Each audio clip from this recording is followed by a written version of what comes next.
Novel ہادہ جس کی writer ہے نور العین مصطفیٰ، یہ اس کی 15th ایپیسوڈ ہے۔ اور ناول شروع کرنے سے پہلے میری وہی ریکویسٹ کہ چینل کو سبسکرائب ضرور کیجیے گا اور ساتھ ساتھ لائک شیئر اور کمنٹ بھی کیجیے گا۔ وہ جیسے ہی حویلی پہنچے تو تیمور آئی پیڈ لیے حمزہ کے سامنے آیا۔ حبور ایک طرف سے گزرتی اندر داخل ہو گئی۔ چند لمحے بعد حمزہ کی آنکھیں سرخ ہو چکی تھیں۔ آئی پیڈ پر جو منظر نظر آ رہا تھا وہ خوشگوار ہرگز نہیں تھا۔ وہ اب چہرے پر غصہ سجائے تیمور کی جانب دیکھ رہا تھا۔ اگر تم نے یہ مجھے دکھانے سے پہلے اس کو پکڑا نہیں ہے تو پھر تمہارے مرد ہونے پر لعنت ہے۔ وہ تیمور کے منہ پر گھرایا۔ تیمور اس کا اثر لیے بغیر پیچھے ہٹا اور اس کے چہرے کی جانب دیکھا۔ کہاں ہے وہ؟ شرٹ کے آستین موڑتے ہوئے اس کا چہرہ سرد ہوا تھا۔ تیمور سر جھکائے کھڑا رہا۔ حمزہ اسے برہمی سے تک رہا تھا۔ فارم ہاؤس میں حمزہ اس بات میں سر ہلاتا دروازے کی جانب بڑھ گیا۔ تیمور کو اس کے تیور کچھ اچھے نہیں لگ رہے تھے، وہ بھی مضطرب سا اس کے پیچھے لپکا۔ تیمور نے دیکھا کہ فارم ہاؤس کی جانب جاتے ہوئے حمزہ کے ہاتھ میں اس کا ریوالور تھا۔ اس نے بے اختیار ہی اپنے سر میں ہاتھ مارا۔ آج ایک قتل تو لازم تھا۔ وہ اسی کمرے کی جانب بڑھا جہاں ضرورت کے تحت کسی نہ کسی قیدی کو رکھا جاتا تھا۔ وہ اس تاریک کمرے کے دروازے پر پہنچا تو اس کے آدمیوں نے اسے دیکھتے ہوئے خاموشی سے دروازہ کھول دیا۔ تیمور بھی اس کے پیچھے ہی کمرے میں داخل ہوا تھا۔ اندر دیواروں کے ساتھ زنجیریں لٹکی ہوئی تھیں۔ ایک ایسی زنجیر کے ساتھ وہ آدمی بندھا تھا۔ وہ وہی تھا جس نے حاتم کی گاڑی کی بریک فیل کی تھی۔ حیرت اور غصے کی بات تو یہ تھی کہ وہ 2 مہینے سے حمزہ کی گاڑی کے شیشے صاف کرتا رہا تھا، مطلب وہ اسی مقصد کے تحت آیا تھا۔ تیمور حمزہ کے پیچھے جا کھڑا ہوا۔ قیدی نے آہٹ پر اپنی آنکھیں کھولیں اور نووارڈ کو دیکھا۔ حمزہ آنکھوں میں غصہ لیے اسے دیکھ رہا تھا۔ اس کی دھڑکن کی رفتار بڑھ گئی۔ حمزہ آہستگی سے اس کے نزدیک آ رہا تھا۔ اب وہ اس سے چند قدموں کے فاصلے پر پاؤں کے بل نیچے بیٹھ گیا۔ اس نے نہایت شفاقی سے مقابل کے بال کھینچے۔ وہ کرا اٹھا۔ حمزہ نے دوسرے ہاتھ سے اس کے جبڑے کو دبوچا۔ اس کی آنکھیں اس وقت غیر انسانی لگ رہی تھی، بنا کسی جذبے کے۔ کس کے کہنے پر کیا؟ اس کی چیخ پر قیدی تھر تھرا کر کانپنے لگا۔ اسے حمزہ شاہ اس قدر ظالم کبھی نہیں لگا تھا۔ اسے کوئی بتائے کہ اس نے امیدیں غلط انسان سے لگائی تھی۔ وہ امیدوں پر اترنے والے میں سے نہیں تھا۔ وہ ہمیشہ توقعات سے کچھ الگ کر کے کرامات کیا کرتا تھا۔ طلحہ ایوان کے کہنے پر حمزہ کو اس سے دوسری دفعہ پوچھنا نہیں پڑا۔ وہ اسے ایک جھٹکے سے چھوڑتا کہا لگا اٹھا۔ تیمور خاموشی سے ایک جانب کھڑا تھا۔ مقابل اب لمبے لمبے سانس بھر رہا تھا۔ حمزہ نے ایک نظر اسے دیکھا اور پھر اس کے پیٹ میں ٹانگ مار دی۔ وہ پھر سے چلایا۔ اس کے بعد وہ اسے مکے لاتے گھونسے مارتا چلا گیا اور قیدی کی چیخیں قید خانے میں گونجتی رہی۔ وہ درد سے کرہاتا رہا اور حمزہ مارتا چلا گیا۔ پھر وہ تیمور کی جانب بڑھا اور اپنا ریوالور طلب کیا جو کچھ دیر پہلے اسے پکڑایا تھا۔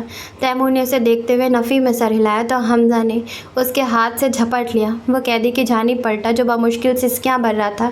اس میں اتنی سکت تک نہ تھی کہ کچھ بول پاتا۔ حمزہ نے اس کی جانب قدم بڑھائے۔ میں سیاہ ہوں، مجھے کوئی روشنی نہیں چاہیے، وہ شاید خود کو یاد دلا رہا تھا۔ چند لمحے بعد کمرے میں 4 گولیوں کی آواز گونجی تھی، ساتھ ہی 4 چیخیں ہوئی۔ حمزہ نے گردن کو مسلتے ہوئے ریوالور کو تیمور کی جانب اچھالا، جسے اس نے پھرتی سے تھام لیا۔ اسے ٹھکانے لگاؤ۔ اب وہ کافی مطمئن نظر آ رہا تھا۔ تیمور کی نظروں نے اسے باہر کی جانب جاتے ہوئے دیکھا اور پھر اس قیدی کی جانب تعصب سے دیکھا۔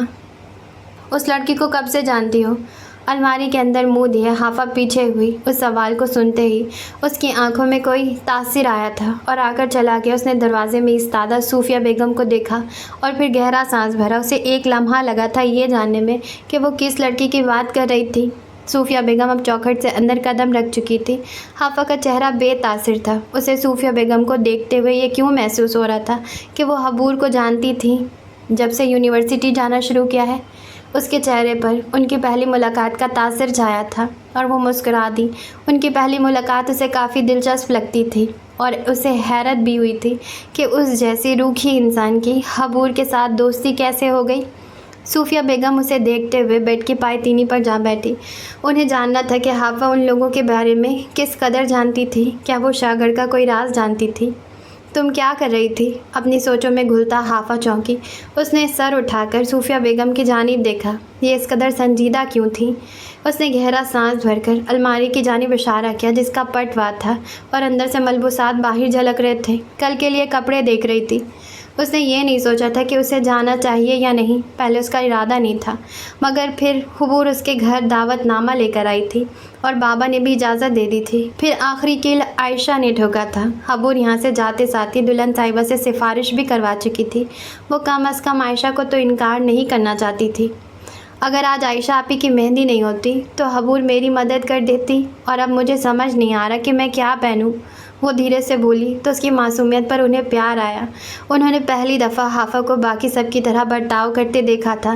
ذرا مجھے دکھاؤ، میں مدد کرتی ہوں، وہ مسکراتے ہوئے بولی تو حافہ کی آنکھیں جگمگا اٹھی۔ اس نے حیرت سے چمکتی آنکھوں کے ساتھ صوفیہ بیگم کی جانب دیکھا، جیسے پوچھنا چاہتی ہو کیا واقعی؟ صوفیہ بیگم نے اس کے تاثرات دیکھ کر اس بات میں سر ہلایا۔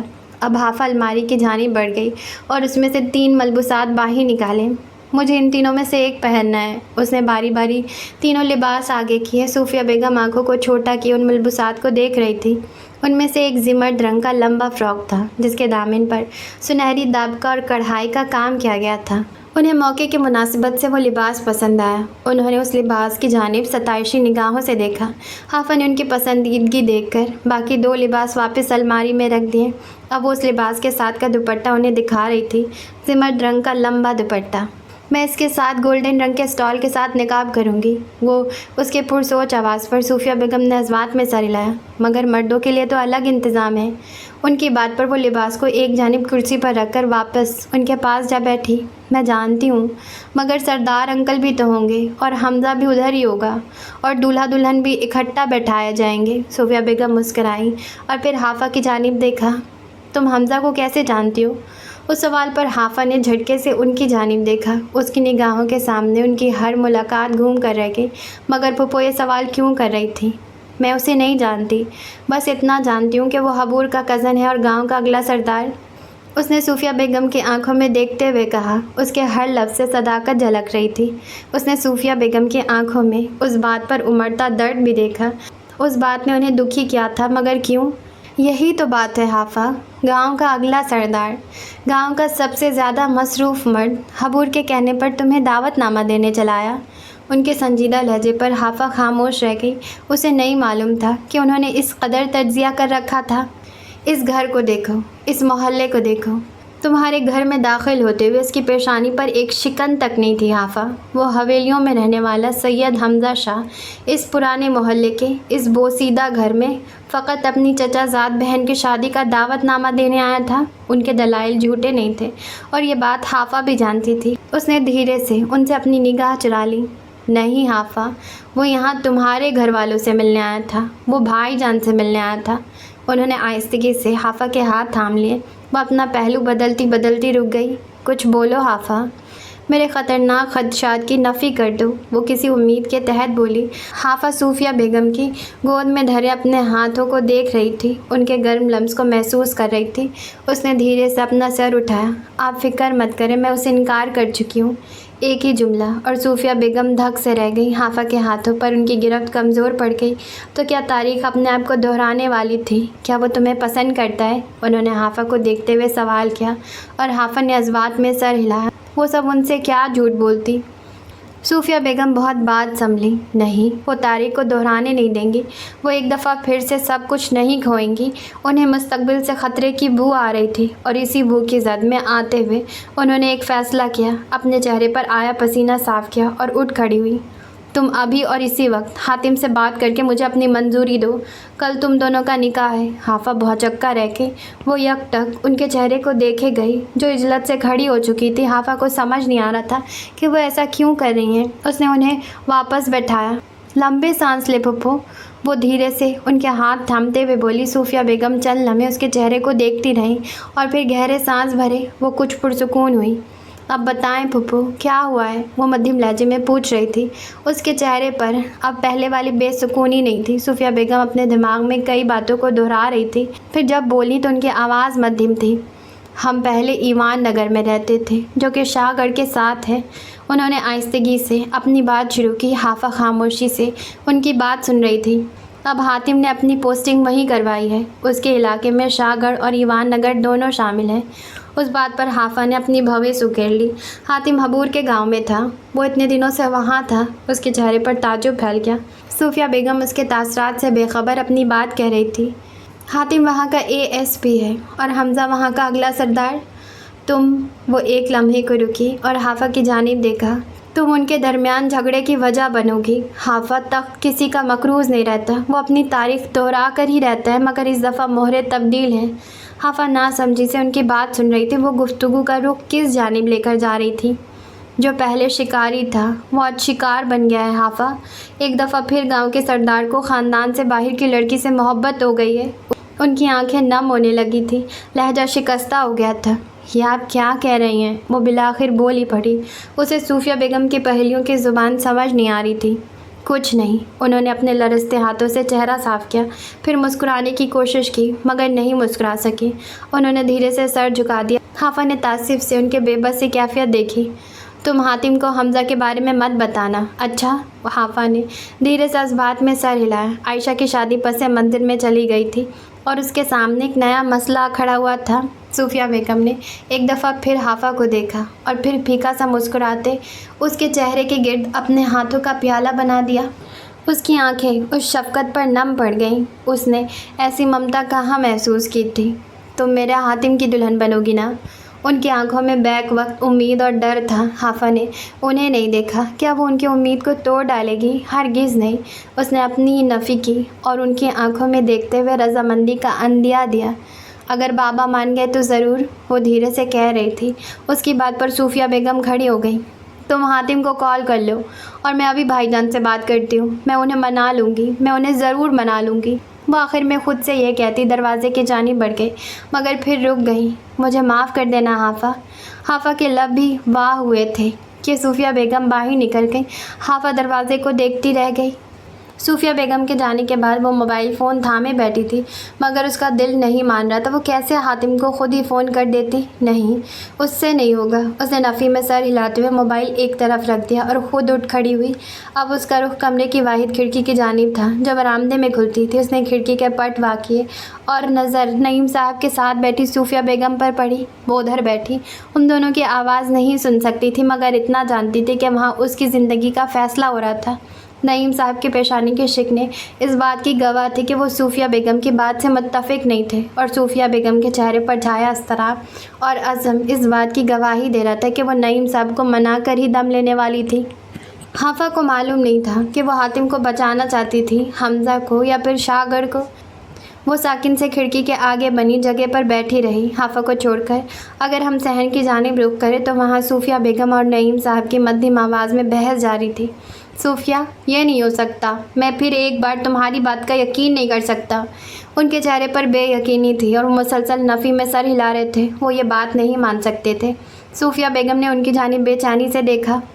بھائی جان میری بات مان لیں۔ ان کی بات پر نعیم صاحب اٹھ کھڑے ہوئے۔ صوفیہ، میں ایک دفعہ تمہاری بات مان کر نقصان اٹھا چکا ہوں، اب دوبارہ نہیں۔ ان کا لہجہ دو ٹوک تھا۔ صوفیہ بیگم سر جھکا کر رہ گئی۔ وہ اپنے بھائی کے سامنے شرمندگی کا شکار تھیں۔ مجھے معاف کر دے بھائی، اس دفعہ ایسا کچھ نہیں ہوگا۔ حاتم مکمل طور پر رضامند ہے۔ اس بات پر وہ پلٹے اور ابرو اٹھا کر ان کے جھکے سر کو دیکھا۔ تمہیں اس قدر جلدی کس بات کی ہے صوفیہ؟ وہ انہیں غور سے دیکھ رہے تھے۔ وہ واپس ان کے سامنے آ بیٹھے۔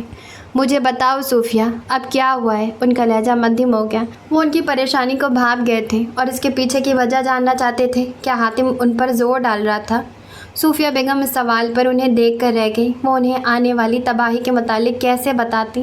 ایک ایسی ہی تباہی سالوں پہلے آئی تھی اور اپنے ساتھ سب کچھ بہا کر لے گئی تھی۔ وہ ایک ایسی تباہی پھر سے نہیں دیکھنا چاہتی تھی۔ حمزہ، انہوں نے یک لفظی جواب دیا۔ نعیم صاحب کے تاثرات نافہم سے تھے۔ حمزہ اپنی حافہ کو پسند کرتا ہے۔ ان کی آواز کپ کپا رہی تھی، ہاتھوں پر لرزہ طاری تھا۔ نعیم صاحب کے تاثرات سپاٹ ہو گئے۔ اگلے چند لمحے ان دونوں کے درمیان خاموشی سرکتی رہی۔ بھائی جان، حاتم کے جذبات مخلص ہیں، میں اپنے بیٹے کو اس جنگ میں قربان نہیں کر سکتی۔ وہ رو پڑی تھی۔ ان کی ہچکیوں کی آواز نعیم صاحب کی سماعت پر ہتھوڑے کی مانند پڑ رہی تھی۔ بھائی جان، میرے حاتم کو بچا لیجیے۔ بھائی جان، اپنی حافہ کو بچا لیجیے۔ اگر اس تباہی کو شروع ہونے سے پہلے نہ روکا گیا تو غضب ہو جائے گا۔ روتے ہوئے انہوں نے نعیم صاحب کے آگے اپنے ہاتھ جوڑ دیے۔ کھڑکی کے آگے بیٹھی حافہ کے چہرے پر تعصب چھا گیا۔ پھر اس نے نعیم صاحب کو بے تاثر چہرے کے ساتھ کھڑے ہوتے دیکھا۔ حافہ، ان کی آواز پر حافہ اور صوفیہ بیگم دونوں چونکی۔ حافہ نے دھڑکتے دل کے ساتھ کمرے کے دروازے سے باہر قدم رکھے۔ اس کا ایک ایک قدم اس پر بھاری پڑ رہا تھا۔ جی بابا، وہ ان کے سامنے جا کھڑی ہوئی، نظریں زمین پر گڑی تھی۔ صوفیہ بیگم بھی بے چینی سے اٹھی اور نعیم صاحب کے ساتھ جا کھڑی ہوئی، ایک ہاتھ سے اپنے آنسو صاف کیے اور حافہ کے جھکے سر کو دیکھا۔ اسی لمحے گھر کا دروازہ کھلا اور ہادی نمودار ہوا۔ ان سب کو یوں کھڑا دیکھ کر اس کا دل مضطرب ہوا تھا۔ یہاں کون سی میٹنگ ہو رہی ہے؟ وہ جلدی سے آگے بڑھا اور حافہ کے ساتھ جا کھڑا ہوا۔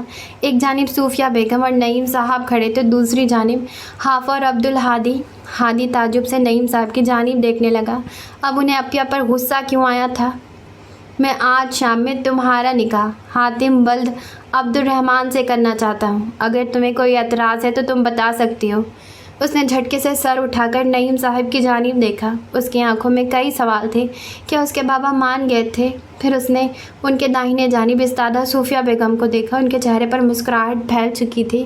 پھر اس کی نگاہیں اپنے ساتھ کھڑے ہادی پر پڑی، جس کے دیکھنے پر مسکرا دیا تھا۔ وہ آگے آیا اور حافہ کو اپنے ساتھ لگا لیا۔ میں چاہتا ہوں کہ کل کی شادی میں تم دونوں میاں بیوی بن کر شرکت کرو۔ کیا تمہیں کوئی اعتراض ہے؟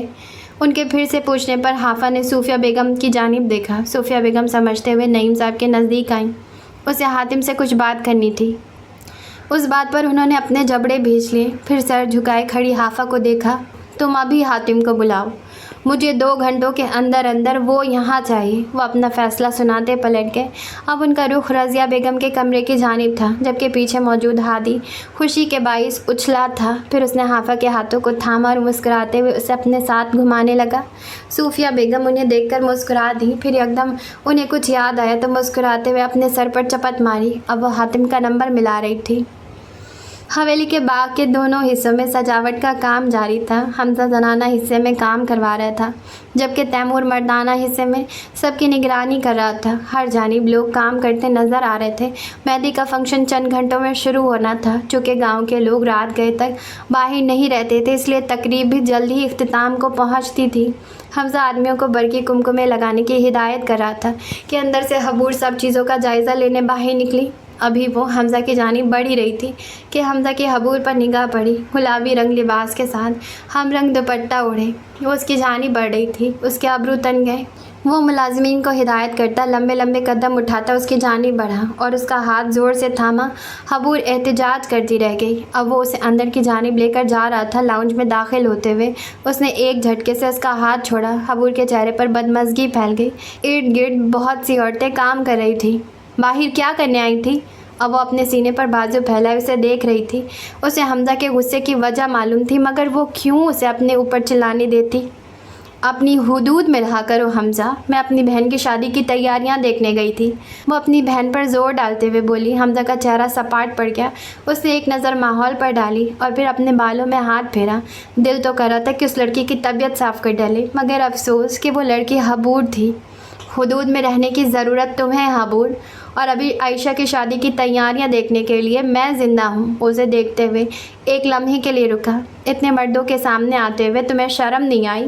اب کی بار اس کے لہجے میں ایک کاٹ تھی۔ حبور اس کے سوال پر ہنس دی، کہا لگا کر ہنس دی۔ وہ لوگ اس وقت لاؤنج کی ایک جانب کھڑے تھے۔ حبور کی رنگت ہنستے ہنستے سرخ پڑ گئی۔ سیریسلی حمزہ، میں نے تمہارے جیسا انسان کبھی نہیں دیکھا اور شاید کبھی دیکھوں گی بھی نہیں۔ اللہ میاں نے تمہیں 1 اینڈ اونلی پیس بنایا ہے۔ حمزہ کا چہرہ سرخ پڑتا چلا گیا۔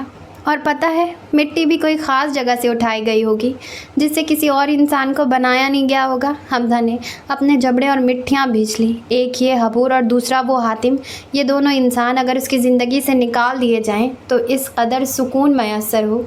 بکواس بند کرو حبور، وہ یکدم زور سے بولا۔ اس کے بھیجے ہوئے جبڑے اور غصے سے سرخ پڑتی رنگت کو دیکھ کر حبور نے استہزائیہ انداز میں اپنا سر جھٹکا۔ نچلے دانت نہیں اور نوالے کی باتیں، ذرا سی برداشت تو جناب میں ہے نہیں اور چلے ہیں سردار بننے۔ میں تو بکواس کر رہی ہوں، مگر تمہارے منہ سے تو کچھ دیر پہلے پھول جھڑ رہے تھے۔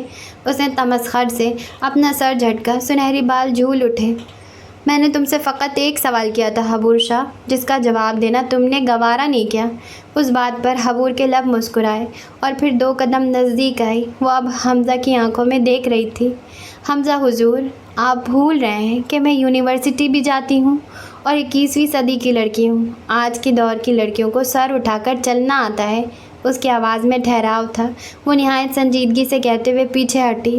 حبور شاہ، تم بھول رہی ہو کہ تم 21ویں صدی کی لڑکی ہونے کے ساتھ ساتھ کس خاندان سے تعلق رکھتی ہو۔ مقابل بھی اسی لہجے میں بولا تھا۔ میرا خاندان میری بنیاد ہے، مگر میں اسے اپنی راہ میں رکاوٹ نہیں بننے دوں گی۔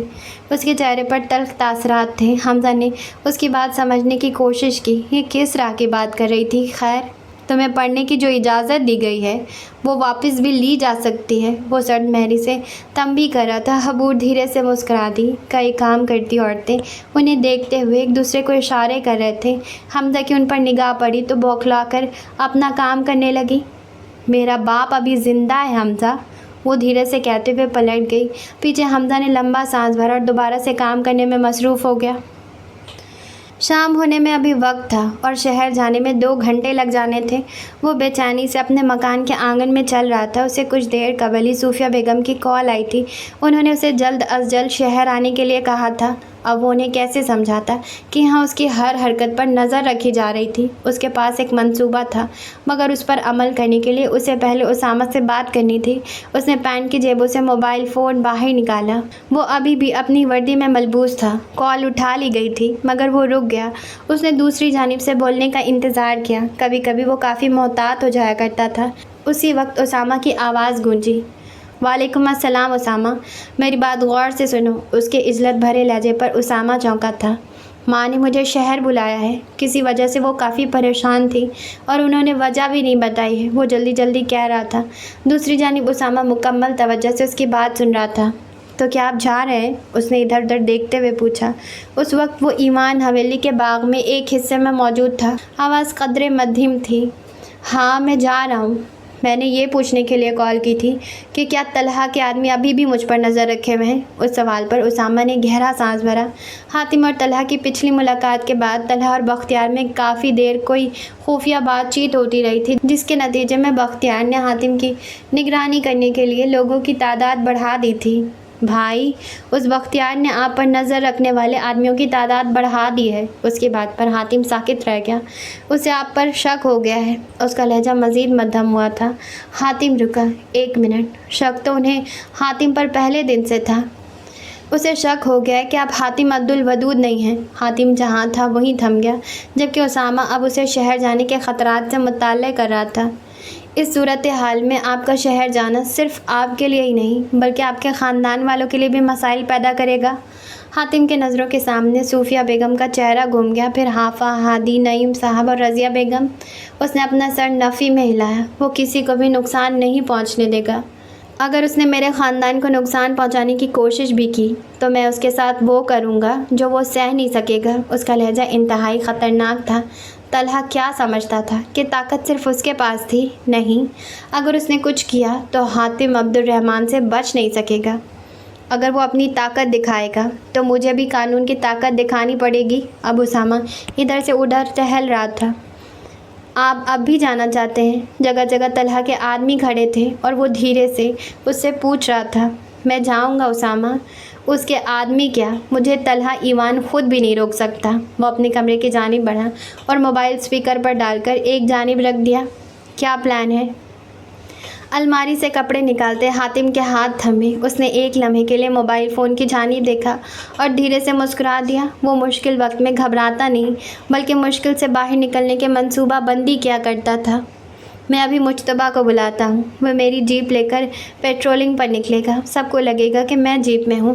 مجتبیٰ قد کاٹ میں حاتم جیسا تھا۔ اسامہ ہلکا سا مسکرایا، مگر پھر اس کے مسکراتے لب سکڑ گئے۔ پھر آپ کیسے جائیں گے؟ اس کے سوال پر حاتم کے لبوں پر پر اسرار مسکراہٹ پھیل گئی۔ وہ موبائل اٹھاتا کمرے سے نکلا اور سیڑھیوں کے ساتھ بنے کمرے کی جانب اڑ گیا۔ اس کمرے میں کئی چیزیں موجود تھیں۔ ایک جانب دیوار کے ساتھ سفید کپڑے کے نیچے کچھ چھپا ہوا تھا۔ اس نے کپڑے کو ایک ہاتھ سے ہٹا ڈالا۔ اب اس کے سامنے اس کی چمکتی ہوئی سیاہ بائک موجود تھی۔ اس کے چہرے پر مسکراہٹ چھا گئی۔ میری راکسی۔ اس نے چابی گھمائی اور بائک کو ریس دی۔ فون کے دوسرے جانب موجود اسامہ اس آواز کو سن کر اچھلا، ساتھ ہی اپنا سر نفی میں ہلایا۔ نہیں بھائی، آپ روکسی کو گاؤں کی سڑکوں پر بھگائیں گے؟ بالکل نہیں، حاتم مسکراتا رہا۔ اس نے بائک پر ہاتھ پھیرا اور جذبات میں سر ہلا دیا۔ بالکل، میں روکسی کے ساتھ ہی جانے والا ہوں۔ اس کا لہجہ دو ٹوک تھا۔ بھائی، آپ نے گاؤں کا راستہ دیکھا ہے نا، کتنا خراب ہے؟ اس کی بات پر حاتم سنجیدہ ہو گیا۔ اسامہ بچے، ملک کے ہر دوسرے گاؤں کا راستہ ایسا ہی ہے۔ اس کا مطلب یہ تو نہیں کہ وہاں کے لوگوں کی آمد و رفت رکی ہوئی ہے، اور ویسے بھی میں جیسے ہی گاؤں سے نکلوں گا تو موٹر وے آ جائے گا۔ ناٹ اے بگ ڈیل، وہ آہستگی سے کہتے ہوئے اپنے کمرے کی جانب بڑھ رہا تھا۔ اچھا، اب فون رکھو، مجھے جلدی شہر پہنچنا ہے۔ وہ ابھی فون رکھنے ہی والا تھا کہ اسامہ جلدی سے بول اٹھا۔ بھائی، روکسی پر رحم کیجیے گا اور یہ بات یاد رکھیے گا کہ اسے اڑانا نہیں بلکہ چلانا ہے۔ وہ اس بات سے واقف تھا کہ حاتم روکسی کو چلاتا نہیں بلکہ اڑاتا تھا۔ اس بات پر حاتم کا قہقہا بلند ہوا۔ اس نے نفی میں سر ہلاتے ہوئے کال کاٹ دی، مجتبیٰ کے نمبر پر ایک پیغام بھیجا اور خود تیار ہونے لگا۔ اس کے پاس وقت کی قلت تھی اور اسے صوفیہ بیگم کے حوالے سے پریشانی بھی محسوس ہو رہی تھی۔ نہ جانے ایسی کون سی بات ہو گئی تھی کہ انہوں نے اسے اس قدر عجلت میں بلایا تھا۔ روکسی، پھر حافظ کے شہر چلے؟ مسکراتے ہوئے اس نے ہیلمٹ پہنا اور باہر کسی کی نہ ہونے کی یقین دہانی کرتا بائک سٹارٹ کر گیا۔ اسامہ کی جانب سے اسے کچھ دیر پہلے ہی پیغام ملا تھا کہ اس وقت سب آدمی چائے پینے جاتے تھے اور یہ اس کے لیے سنہری موقع تھا۔ وہ بائک سٹارٹ کر کے اسے بھگا لے گیا۔ سیاہ شرٹ پر سیاہ جیکٹ پہنے وہ سیاہ ہیوی بائک کو چلا نہیں بلکہ اڑا رہا تھا۔ گاؤں کے راستے پر اس نے کچھ احتیاط کے ساتھ چلائی، مگر جیسے ہی موٹر وے پر پہنچا اس نے رفتار بڑھا دی۔ افق میں ڈوبتے سورج کی نارنجی اور گلابی کرنیں آسمان پر پھیلی تھی، جو آسمان پر موجود بادل کے ٹکڑوں سے منعکس ہوتی خوبصورت منظر پیش کر رہی تھی۔ درختوں کے سائے سڑک پر پڑ رہے تھے۔ ایسے میں 2 گھنٹے کی مسافت 1 گھنٹے میں طے کرتا شہر پہنچ چکا تھا۔ اپنے گھر کے باہر ابھی اس نے ہیلمٹ اتارا ہی تھا کہ اسامہ کا نمبر اس کے موبائل فون کے اسکرین پر جگمگانے لگا۔ کیا ہوا اسامہ؟ اسے پوچھتے ساتھ ہی حاتم نے گھر کا دروازہ بجایا۔ ان لوگوں کو پتہ لگ گیا ہے کہ جیپ میں آپ نہیں بلکہ مجتبیٰ ہے۔ اس کی بات پر حاتم مسکرایا۔ خطرہ وہاں سے نکلنے میں تھا اسامہ، اب وہ مجھے واپس جاتے ہوئے دیکھ بھی لیں تو کوئی مسئلہ نہیں، تم فکر مت کرو۔ اسی لمحے دروازہ کھلا اور حاتم کو دیکھ کر صوفیہ بیگم مسکرا اٹھیں۔ حاتم نے اسامہ کو کچھ کہتے ہوئے کال کاٹ دی اور صوفیہ بیگم کو اپنے سینے سے لگایا۔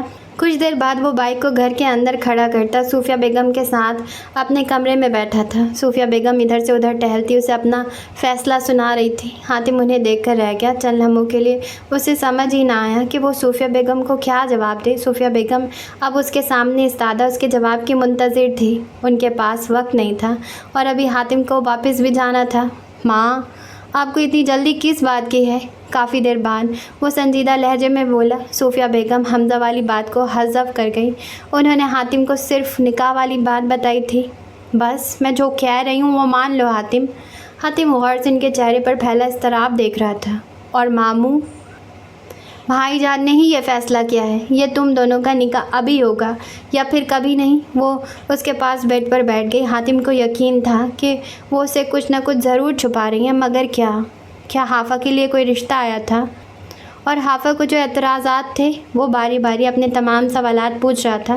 اسے کوئی اعتراض نہیں تھا۔ وہ حافظ کے ساتھ کسی بھی وقت نکاح کرنے کے لیے رضامند تھا۔ ابھی ہم بھائی جان کے گھر چلتے ہیں، اسے جو بھی اعتراضات ہیں وہ وہیں بتا دے گی۔ وہ اسے دیکھتے ہوئے ایک لمحے کو رکی۔ تمہیں تو کوئی اعتراض نہیں ہے نا؟ اس سوال پر حاتم مسکرا دیا۔ بھلے اسے کیا اعتراض ہو سکتا ہے؟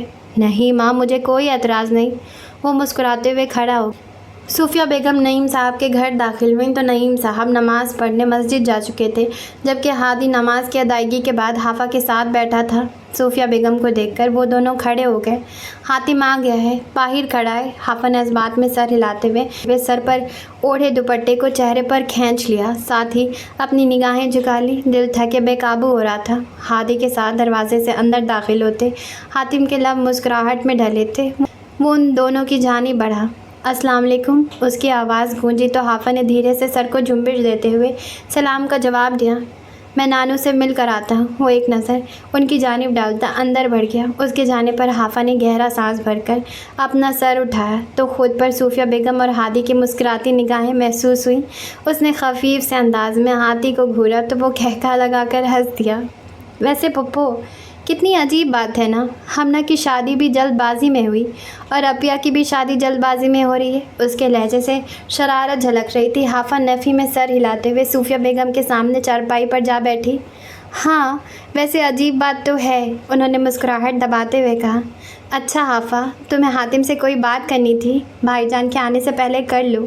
اس سے بات کرنے کے تصور پر ہی اس کی رنگت سرخ پڑ گئی۔ وہ اپنی نظریں جھکا گئی۔ رضیہ بیگم کے کمرے سے باہر نکلتا حاتم اس کی جانب بڑھا تھا۔ حافہ کی اس کی جانب پشت تھی۔ میں اکیلی نہیں جاؤں گی، اس کی گھبرائی ہوئی آواز پر حاتم کے قدم رک گئے۔ پھر تمہاری حفاظت کے لیے پوری فوج کو ساتھ بھجواؤں؟ حافہ نے ان کی جانب خفگی سے دیکھا۔ پھپھو، اس کا احتجاج کرتی آواز سن کر حاتم نے اپنی مسکراہٹ دبائی تھی۔ اچھا پھر بھائی جان کو تمہارے ساتھ بھیج دوں؟ اس سوال پر ہادی کہکہا لگا کر ہنس پڑا اور حاتم سے اپنا کہکہا روکنا مشکل ہو گیا۔ حافہ خفگی بھری نظروں سے صوفیہ بیگم کی جانب دیکھ رہی تھی۔ اچھا ہادی کے ساتھ؟ نہیں نہیں نہیں، وہ نفی میں سر ہلاتے ہوئے کہہ رہی تھی۔ حاتم مسکراہٹ دباتا سرخ پڑ گیا۔ جاؤ ہادی، ہمنا اور اپنی خالہ کو بلا کر لاؤ۔ صوفیہ بیگم نے سوالیہ نظروں سے حافہ کی جانب دیکھا تو حافہ نے اس بات میں سر ہلایا۔ ہادی فوراً کھڑا ہو گیا۔ اس کی نگاہ حاتم پر پڑی تو شرارتی انداز میں کھکارا۔ حافہ نے فوراً سے اپنا دوپٹہ درست کیا۔ ہادی اسے دیکھتے ہوئے گھر سے باہر نکل گیا۔ اگلے 20 منٹ کے بعد وہ، ہمنا اور حاتم رضیہ بیگم کے کمرے میں موجود تھے۔ کمرے کے دروازے کے پٹ واد تھے۔ ہمنا کبھی سر جھکا کر بیٹھی حافہ کی جانب دیکھ رہی تھی تو کبھی حاتم کی جانب، جس کے چہرے پر ہلکی سی مسکراہٹ تھی۔ اسے یقین نہیں آ رہا تھا کہ اس کا اندازہ درست ہو چکا تھا اور حاتم حافہ سے نکاح کرنے والا تھا۔ حاتم، تم سچ میں حافہ سے نکاح کرنا چاہتے ہو؟ اس سوال پر حاتم نے اس بات میں سر ہلایا۔ وہ اپنی شادی کے بعد آج ادھر آئی تھی۔ ہمنا دھیرے سے حافہ کی جانب جھکی۔ دیکھا، میں نے تم سے کہا تھا نا۔ اس بات پر حافہ نے اسے خاموش رہنے کا اشارہ کیا۔ ہمنا اور حافہ صوفے پر براجمان تھی جبکہ حاتم ان کی جانب رخ کیے بیڈ پر ٹانگیں لٹکائے بیٹھا تھا۔ اچھا، مجھے ہادی نے بتایا کہ تمہیں کوئی اعتراضات ہیں۔ تم حاتم کو بتاؤ، میں ذرا حدیل سے بات کر کے آتی ہوں۔ وہ موبائل فون اٹھاتی کمرے کی دوسری جانب کھڑی ہو گئی۔ حافہ نے اسے بے بسی سے دیکھا۔ بدتمیز، وہ اسے کیوں حاتم کے پاس چھوڑ گئی تھی؟ جی، تو میں جاننا چاہتا ہوں کہ آپ کو کیا اعتراضات ہیں؟ اس کی آواز پر حافہ کا جھکا سر مزید جھک گیا۔ اعتراضات؟ اس سے کوئی اعتراضات بھی تھے؟ اگر تھے تو اس وقت اس انسان کی موجودگی نے ان اعتراضات کو ختم کر دیا تھا۔ وہ بھول گئی کہ اسے حاتم سے کچھ پوچھنا بھی تھا۔ یاد تھا تو محض اتنا کہ اس کے سامنے حاتم ہماتن گوش بیٹھا تھا، اس کے جواب کا منتظر تھا، مگر اس کے پاس تو کوئی جواب نہ تھا اور وہ کوئی اعتراض بھی بون نہیں پا رہی تھی۔ تمہاری خاموشی مجھے بتا رہی ہے کہ تمہیں کوئی اعتراض نہیں، تو میں جا کر ہاں کر دوں؟ اس کا لہجہ متبسم تھا۔ حافہ نے سر اٹھا کر اسے دیکھنا چاہا مگر سر اٹھایا ہی تھا کہ نظروں سے نظریں ملی اور پھر وہ اپنی نظریں جھکا گئی۔ حاتم کی مسکراہٹ گہری ہو گئی۔ تو میں جاؤں؟ وہ اسے دیکھتے ہوئے کھڑا ہونے ہی لگا تھا کہ حافہ نے نفی میں سر ہلایا۔ وہ واپس بیٹھ گیا۔ آپ نے ہمنا سے کیوں نکاح کیا تھا؟ وہ اپنی انگلیاں چٹکھا رہی تھی۔ حاتم کی توجہ اس کے ہاتھوں کی جانب مبذول ہوئی۔ اس کے ہاتھ نرم و نازک نہیں تھے مگر پھر بھی اسے خوبصورت لگے۔ وہ اسے اپنی انگلیوں پر ظلم کرنے سے منع کرنا چاہتا تھا مگر پھر رک گیا اور سر جھٹکتے ہوئے اس خیال کو دماغ سے نکالا۔ مجھے گاؤں واپس جانا تھا اور ماں مجھے واپس نہیں جانے دے رہی تھی۔ وہ سنجیدگی سے بول رہا تھا اور حافہ کو اس کا بولنا اچھا لگ رہا تھا۔ انہوں نے شرط رکھی کہ ہمنا سے نکاح کروں گا تو مجھے جانے دیں گی۔ میں نے ان کی اور انہوں نے میری شرط مان لی۔ اور کوئی سوال؟ دھیرے سے کہتے ہوئے اس نے حافہ کی جانب دیکھا۔ کمرے کی ایک جانب کھڑی ہمنا نہ جانے حدیل سے بات کر رہی تھی یا پھر ان دونوں کو بات کرنے کا موقع دے رہی تھی۔ آپ مجھ سے نکاح کیوں کرنا چاہتے ہیں؟ اس سوال پر اس نے حاتم کی جانب دیکھا۔ حاتم اسے اپنی جانب دیکھتا پا کر مسکرا دیا۔ کیا وہ اسے بتا دیں تاکہ حافہ اسے پہلی نظر میں ہی پسند آ گئی تھی؟ بالکل بھی نہیں۔ حافہ، میں ایک انتہائی پریکٹیکل انسان ہوں۔ میں تم سے چاند ستارے توڑ کر لانے کا وعدہ نہیں کروں گا کیونکہ مجھے معلوم ہے کہ میں نہیں کر سکتا۔ حافہ دم سادے حاتم کے منہ سے نکلتے الفاظ سن رہی تھی۔ کوئی اس سے اگر یہ پوچھتا کہ اسے کس کی آواز پسند ہے تو وہ بنا تردد کے حاتم عبد الرحمن کا نام لیتی۔ میں پوری دنیا کے سامنے یہ تسلیم کر سکتا ہوں کہ میں تمہیں اپنی شریک حیات بنانا چاہتا ہوں۔ ان لفظوں نے حافہ کی سماعت میں رس گھول دیا۔ اس نے بے یقینی سے حاتم کی جانب دیکھا۔ کیا تھا یہ انسان؟ مگر ایک منٹ، اسے ابھی حاتم سے ایک اور سوال بھی پوچھنا تھا۔ کیا آپ کو اس نکاح کے لیے کسی نے مجبور کیا ہے؟ اس سوال پر حاتم کے مسکراتے لب سکڑ گئے۔ ابھی تو اس نے یہ کہا تھا کہ وہ اسے شریک حیات بنانا چاہتا ہے، پھر یہ سوال؟ ڈیئر حافہ، ایک مرد کو صرف 2 چیزیں مجبور کر سکتی ہیں، مالی اور گھریلو پریشانی یا پھر محبت۔ اس نے حافہ کی جانب دیکھا جس کی سماعت ڈیئر حافہ پر اٹکی ہوئی تھی۔ پوری بات تو کئی لمحوں کے بعد اس کے دماغ میں نقش ہوئی تھی۔ الحمدللہ مجھے مالی اور گھریلو پریشانی لاحق نہیں ہے، دوسری وجہ تم خود ہی سوچ لو، وہ مبہم سا بولا۔ حافہ کا چہرہ اس بات کو سمجھتے ہی سرخ پڑا تھا، ہاتھ کپ کپا اٹھے۔ اس نے مضبوطی سے اپنے دونوں ہاتھ ایک دوسرے میں پیوست کر کے ان کے لرزے کو ختم کرنے کی کوشش کی۔ اگر انٹرویو مکمل ہو تو کیا میں ماموں کو تمہاری رضامندی کا عندیہ دے دوں؟ اس کے مدھم لہجے پر حافہ نے دھیرے سے اس بات میں سر ہلایا۔ وہ مسکراتے ہوئے کھڑا ہو گیا۔ مبارک ہو حمنہ، تمہاری بہن مان گئی ہے، وہ حمنہ سے کہتا دروازے سے باہر نکل گیا۔ پیچھے حافہ نے بے ساختگی دوپٹہ چہرے سے ہٹاتے ہوئے گہرا سانس بھرا۔ اس کے پاس بیٹھی حمنہ سے مبارکباد دے رہی تھی مگر اس کی سماعت میں تو ایک جملہ گونج رہا تھا، الحمدللہ مجھے مالی اور گھریلو پریشانی لاحق نہیں ہے، دوسری وجہ خود ہی سوچ لو۔ تو کیا وہ اقرار کر کے گیا تھا؟ کچھ دیر قبل عائشہ کی شادی کے لیے منتخب کردہ لباس پہنے وہ اپنے کمرے میں بیٹھی تھی۔ حمنہ کی عجلت سے چلتے ہوئے ہاتھ اسے تیار کر رہے تھے۔ نعیم صاحب اور حاتم نکاح خواہ کو لینے گئے تھے جبکہ وہ خاموشی سے سنگھار میز کے آگے بیٹھی کچھ دیر قبل ہونے والی ملاقات کے بارے میں سوچ رہی تھی۔ لبوں پر مسکراہٹ پھیلی تھی جبکہ حمنہ اس کی مسکراہٹ کو دیکھتے ہوئے اس کے آنکھوں پر لائنرز لگا رہی تھی۔ لائنرز لگانے کے بعد وہ تھوڑا پیچھے ہٹی اور تنقیدی نگاہ سے اسے دیکھا۔ ماشاءاللہ تم بہت پیاری لگ رہی ہو۔ اسی لمحہ اس نے سامنے آئینے میں دیکھا۔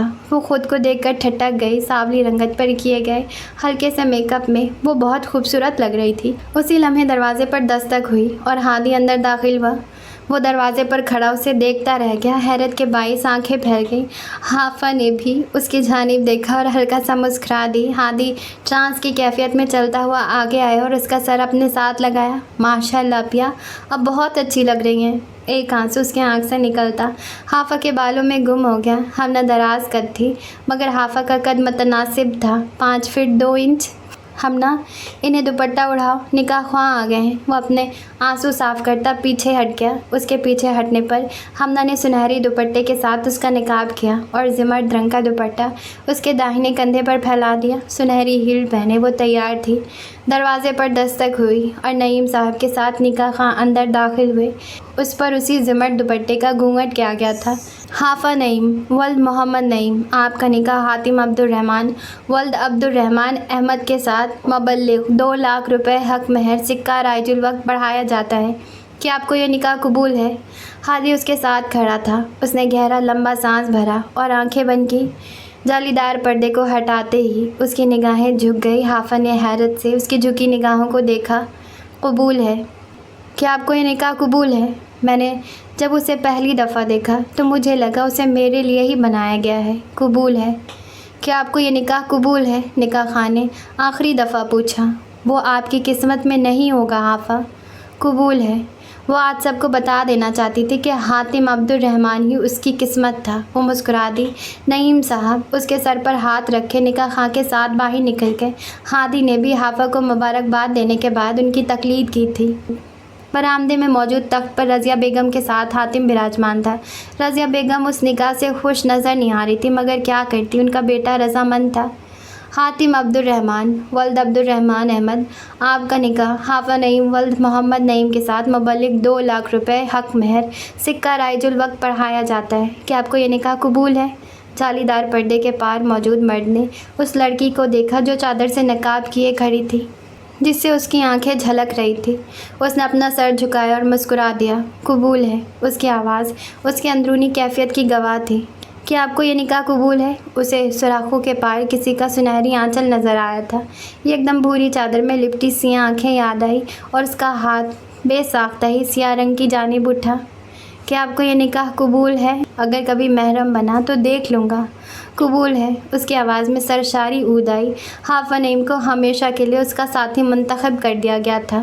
سلامتی کی دعاؤں کے بعد نکاح خواہ رخصت ہو گئے جبکہ حاتم تخت پر بیٹھا مسکرا رہا تھا۔ سب سے ملنے اور دعائیں لینے کے بعد وہ اٹھ کھڑا ہوا۔ میں اپنی دلہن کو ایک نظر دیکھا ہوں، اس کی بات پر صوفیہ بیگم اور ہادی مسکرا دیے۔ جاری ہے، مبارک ہو، فائنلی ہمارے ہیرو ہیروئن کا نکاح ہو گیا ہے۔ حاتم اور حافظ ایک دوسرے کو ہو گئے۔ ہائے حمزہ، کیا بنے گا تمہارا حمزہ؟ دیکھو کیا ہو گیا تمہارے پیٹھ پیچھے۔ خیر کوئی بات نہیں، حمزہ نے صبر کے گھونٹ ہی پینا ہے یا پھر کسی کے خون کے گھونٹ پینے۔ دیکھتے ہیں کیا ہوتا ہے۔ مجھے بہت ہنسی آ رہی ہے، بہت اچھا ایپیسوڈ تھا، مجھے بہت اچھا لگا۔ ہم ملتے ہیں کل آگے کے ایپیسوڈ کے ساتھ۔ Okay tata bye.